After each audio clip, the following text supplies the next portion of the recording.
Cześć wszystkim, witajcie na moim kanale. W tym filmiku postaram się odpowiedzieć na zapytanie Jima odnośnie odpowiedniego doboru podbródka i żeberka. Naprawdę bardzo się cieszę, że zadajecie pytania, ponieważ podczas mojej edukacji przeszłam przez praktycznie wszystkie możliwe problemy, więc o wszystkim opowiadam z własnego doświadczenia i cieszę się, że mogę w jakiś sposób Wam ułatwić drogę, także zadawajcie pytania, więcej pytań.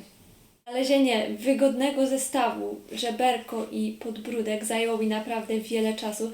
Kilka lat temu notorycznie coś zmieniałam, jak nie podbródek, to żeberko, próbowałam różnych rzeczy. Był też czas, gdy grałam zupełnie bez żeberka przez jakiś czas.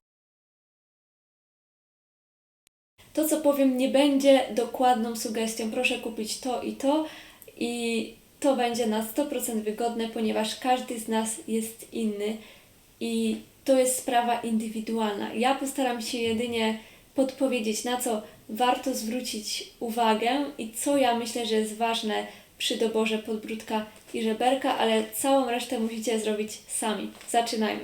Warto sobie uzmysłowić najpierw, po co w ogóle wynaleziono żeberko, bo jak wiemy, kiedyś grano bez niego. Skrzypce opierały się tutaj na obojczyku i trzeba było sobie troszeczkę pomóc ramieniem, aby skrzypce się nie wyślizgiwały, więc tutaj ta część skrzypiec była oparta na obojczyku i nasze ramię musiało trochę pomóc, aby utrzymać te skrzypce.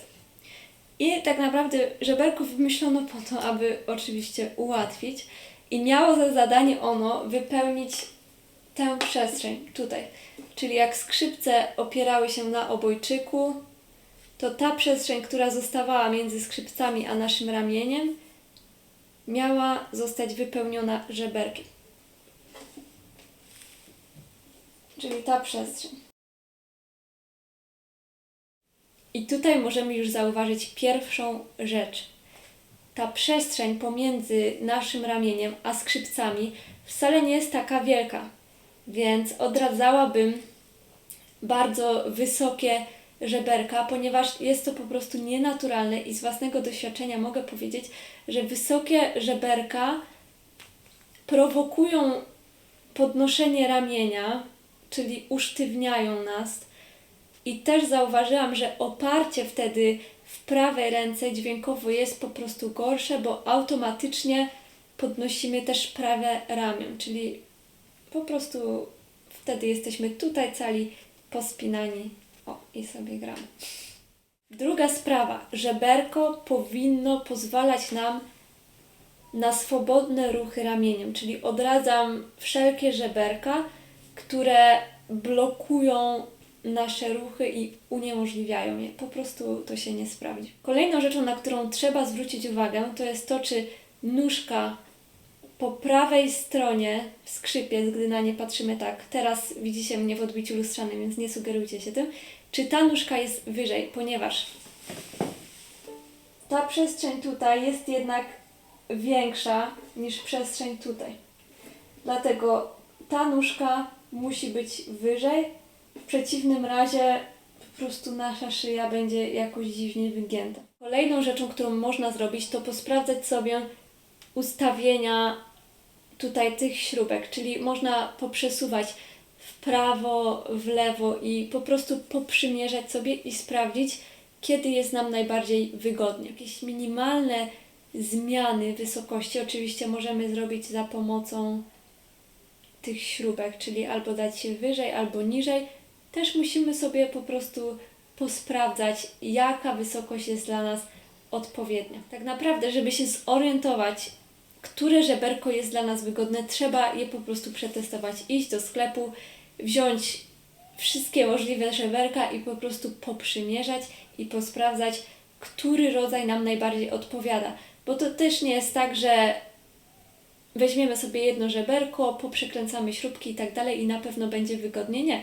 Po prostu niektóre będzie do nas niedopasowane i to jest kwestia indywidualna, którą już sami musicie odkryć. Dokładnie to samo tyczy się podbródka. Musimy sobie wybrać taki, który będzie nam umożliwiał swobodne poruszanie głową. Wszystko też zależy oczywiście od długości naszej szyi. Jeżeli mamy bardzo długą szyję, to nie możemy mieć bardzo niskiego podbródka, bo prawdopodobnie zakończy się to tym, że będziemy zaciskać i dostaniemy jakiegoś szczękościsku, więc jeżeli będziemy odczuwać jakiś dyskomfort, że coś musimy bardzo przytrzymywać, zaciskać lub nie mamy swobody w poruszaniu głową, to na pewno nie jest to dobry wybór. Polecam, aby najpierw zacząć od poszukiwań podbródka, zorientować się, jaki typ jest dla nas odpowiedni. Czy taki, który jest usytuowany tutaj na środku, czy ten tutaj na boku, czy może takie, które są wysokie. Też na nim grałam i było naprawdę całkiem ok. Więc to jest pierwsza sprawa i jeżeli to już będzie wybrane, wtedy dopasowujemy do tego żeberko. Warto tutaj zwrócić uwagę na dwie rzeczy. Po pierwsze, aby skrzypce nam się nie wyślizgiwały, czyli żeby tutaj nie było za luźno w taki sposób. I druga rzecz, żeby też ten układ nie był za sztywny, że po prostu wszystko będzie tak wysoko, że nasza cała szyja będzie napięta i nie będziemy w stanie w ogóle wykonywać żadnych ruchów. Żadna z tych opcji nie jest dobra. Ma być troszeczkę luźno, ale nie też tak, żeby skrzypce wypadały. Czyli coś takiego dla mnie jest ok.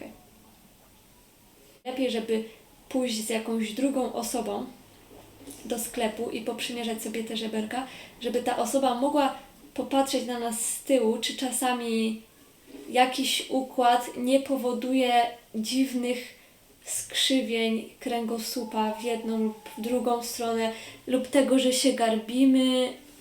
Musi to być po prostu symetrycznie i w miarę prosto, także to jest też ważne.